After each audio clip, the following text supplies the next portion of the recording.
Blue Lock Chapter 334 has just released. The game resumes with a corner kick from Blue Lock as they try to close the gap between France. Many different players get their moments to shine. Hugo is still on demon timing, and we get teased of an awakening for an unexpected character. This chapter was intense from start to finish. So much hype and so much slander will be caused because of this chapter, so let's not waste any time and jump into it quick. The chapter picks up right where we left off on a corner kick, and we see Hugo repeat himself from last chapter, with Isagi looking mad stunned. He says that if he continues to strive for the world's best striker, Blue Lock will be annihilated here, as Bachira gets ready to kick the ball, and Isagi activates Metavision at the same time. The first OG duo is back. We saw them work together in Nigeria, so maybe they're here to cook again. Isagi tells Hugo to shut up, and refers to Bachira asking if he can read it. We see Ryu halting one of the defenders like a school monitor, and Loki is on Itoshi Rin, which will be important, so keep that in mind for later. Bachira smiles and says, try and read this, Blue Lock, as he hits a lateral pass, which got Charles calling it out, and Hugo is just staring nonchalantly per usual. What's even more surprising though, we see the goalkeeper start giving out comms, and this might be the first time we've seen a goalkeeper talk besides Gagamaru. We are witnessing history, folks. He calls out that it's not a cross and that it's a short corner, as we see Hiyori get the ball, since Kaneshiro remembers he existed. Hiyori actually doing something could bring a tear to my eye. Bro was non-existent the first 3 chapters, so it's nice to see him here. As Bachira sneaks on behind him, he calls out for a set play, and Rin tries to move with Loki on him.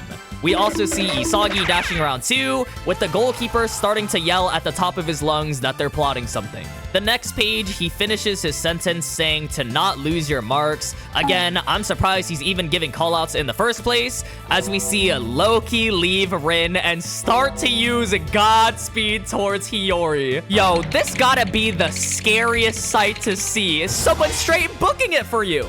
Now I know how the Flash villains feel when they see him coming, as the God Speedster is incoming and Hiyori is in position to kick the ball. He actually feints it, dodging bro like he's playing a Dance Dance Revolution. Oh my god. Hiyori actually redeemed himself for being MIA in the last few chapters. And bro even dropped some devious dialogue, calling him too late, which is disrespectful to drop that line on the Speedster of all people. And not gonna lie, I've already seen one too many people say Loki is on a fraud watch for quote-unquote losing to Rin and losing to Hiyori. Everyone's on him saying that he's a speed merchant, and I'm not gonna lie, he hasn't done much yet, but y'all gotta remember, we're only like 4 chapters in, and bro hasn't touched the ball still, so I don't know if we should speak too soon, y'all, because this is the same guy that had Michael Kaiser screaming at the top of his lungs, and Hugo glazing him and calling him the best player in the world. Anyways, this is still an insane feat from Hiyori, and he ends up passing it to Bachira, who's already past Loki.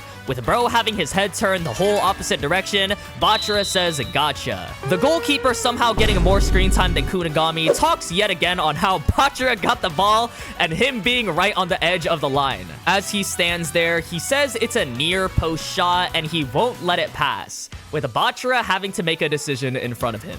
However, Bachira says right here, and it passes to his side, which bamboozles both Moist Critical and the goalkeeper as the ball heads towards Mikage Reo in an almost open space. My goat has pulled up, y'all, and he compliments Bachira on the pass.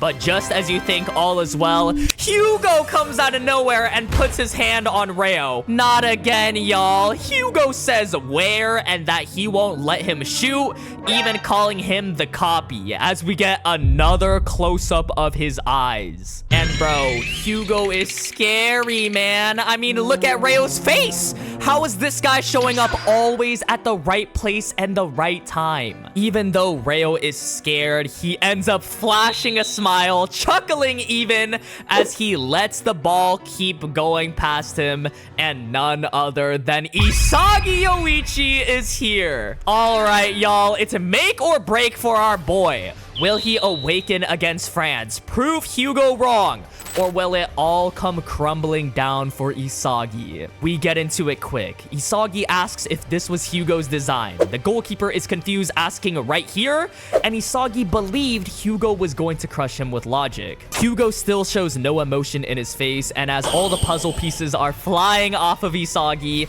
calling Hugo the number 2 bastard, he starts smiling that he's stolen it. I'm loving the look on our boy's face, and with Hugo on rail, it hasn't been a better time for Isagi to close the gap against the winning contenders. As the ball is coming towards him and Metavision activated, Charles comes out of nowhere, slamming into bro, catching Isagi off guard. Even got him with the exclamation point question mark. Just when Isagi thinks he was free from Hugo, another player comes on him, and it's none other than the contrarian. Look at the impact there too. I just know they both got the biggest shoulder pain. Charles yells out that not yet. The contrarian is here as he starts smiling.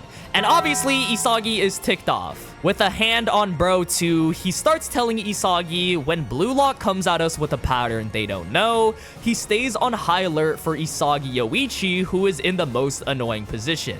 That is his job. That smile is literally the definition of up to no good. And yeah, this just confirms Isagi is permanently getting jumped this match, no matter what he does. So this is pretty much his new normal. We see Isagi absolutely bamboozled, pissed that Charles is here crushing his play. And remember, he's using some Karate Kid moves to block his right side, so his main weapon is actually gone. But that's when Itoshi Rin ends up calling to him from a perfect position, telling him to pass it. And even though he got Chappa on him, this guy did absolutely nothing in PXG. Like, I'm talking a zero, zilch, nothing. So Rin probably has a free goal. And now it's a crossroad for Isagi YOICHI, kind of paralleling the first episode.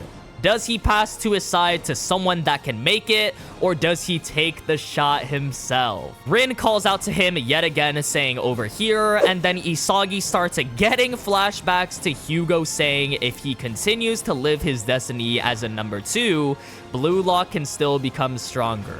And Isagi rejects this idea, saying a shut up in his mind, as we see his metavisions activate yet again with all the puzzle pieces flowing. As for Isagi YOICHI, he will live as the number 1 as he goes for the shot, even with Charles blocking his right. Puzzle pieces flying and all. So Isagi made the egoist play in the end. Now, y'all gotta remember that this is his non-dominant foot, which Aiku states is around 40% of his regular right side. Rin just curses at him, looking genuinely concerned. Karasu is just left staring, and Batra is telling it to go in. As we see the ball go past RU and 2 PXG defenders, we're left wondering if Isagi has tied the game and proved Hugo wrong. As the next page reveals, the France goalkeeper has caught and stopped Isagi's shot. Nah, this shot is actually gonna have a generational damage to the actual France game and the community as well, because I know the Isagi haters are rejoicing at this moment. It's a horrible day for us Isagi fans. Yes, you and me. Also, I just know Hugo's face lit up for the first time when he saw Isagi miss that shot. He probably got a smile from ear to ear, thinking that Isagi is asking to get cooked. And not even one day, the Isagi slander is already here from the community. They're calling for Isagi to get off the road, bruh. I can't even deny that. It's funny too. This is the exact meme of seeing your goat get slandered, but they're low-key right. Because I respect him for being an egoist, especially because that's what BLUELOCK is all about, taking the shot. But this was definitely an emotional one right here. Anyways, that was a monumental moment, but jumping back to it, the goalkeeper said no other choice. He already predicted it would be here, which got Isagi just gasping, like bro's a different type of shocked. The commentators and Japanese fans are in absolute distress, just like all of us to be honest, saying that the goalkeeper saved it. And like a gold scar on the floor, Hugo immediately uses his miss as an opportunity to keep flaming bro, telling Isagi that if he loses his 2-gun volley and a right foot direct, he's just an average striker. Nah, first the goalkeeper was saying he was predictable, and now they're canonically calling him mid? Bro, Hugo is going in the books for Isagi's greatest ops. It doesn't stop there because he repeats himself saying that at this rate, BLUELOCK will be annihilated because of him and it's time to awaken, even calling out his name. He can still change. And next page shows Hugo sticking out his hand with his aura coming off of him, telling Isagi to know his place and accept his destiny. And peep the back too, Loki looks like he's ready to play as well. The eyes and everything. Just when you think it can't get any worse, it somehow is. Looking at Isagi too, he is hitting Hugo with the death stare of generations. Bachira is stunned too because he can't believe his boy is getting red like that. Hiyori starts saying how bad the situation is and what the hell do they do now, as Isagi YOICHI is useless, showing a ticked off Rin and Jinpachi ego. It really doesn't stop for Isagi. Now they're saying a bro is useless, while showing the coach of all people. They might just be hinting towards the Isagi being subbed out theory. And if that happens, we're not gonna stop hearing it from the Isagi haters. But as all hope seems lost, little did they know a little crow was plotting something the entire time. Enter Karasu.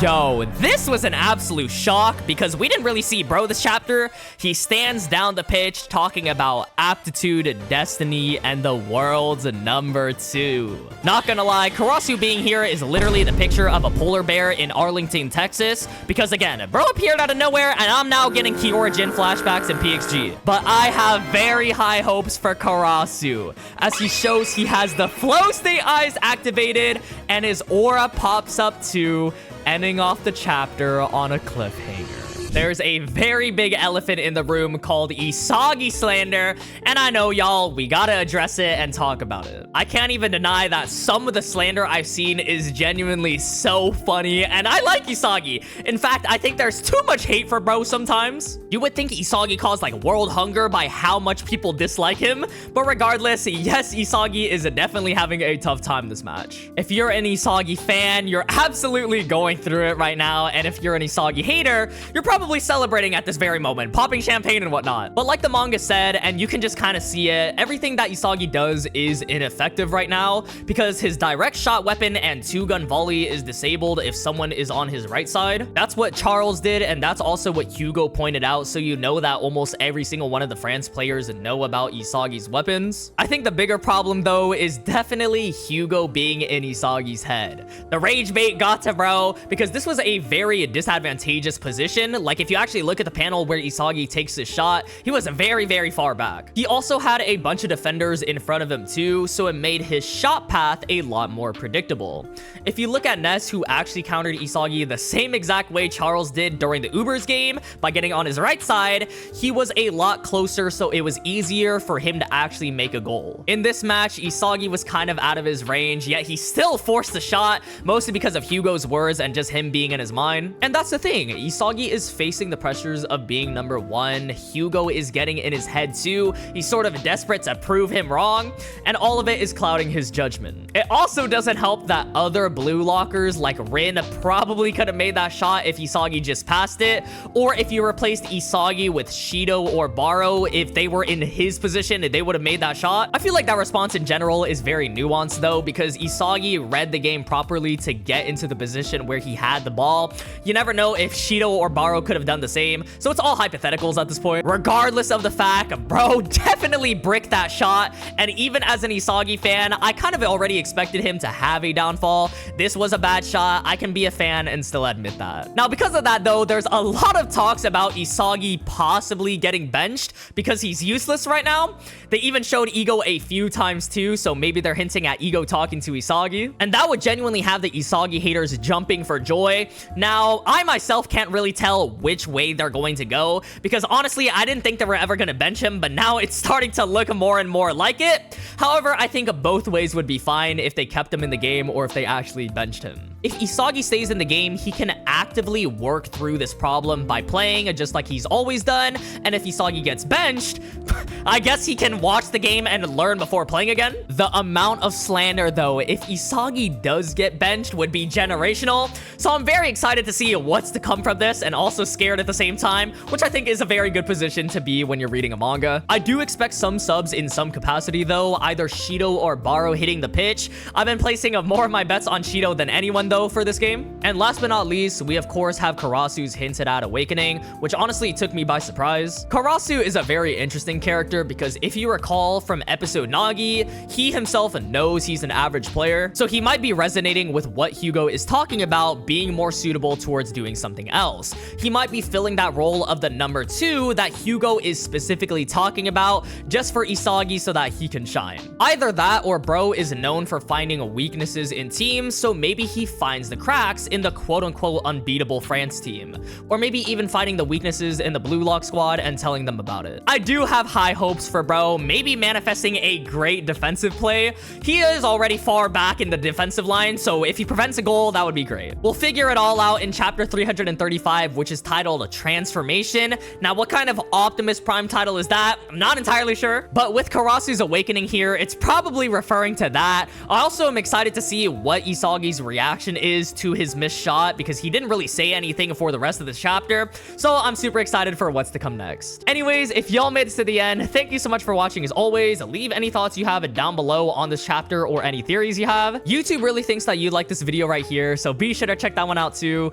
I appreciate y'all so much, and I'll see y'all in the next one.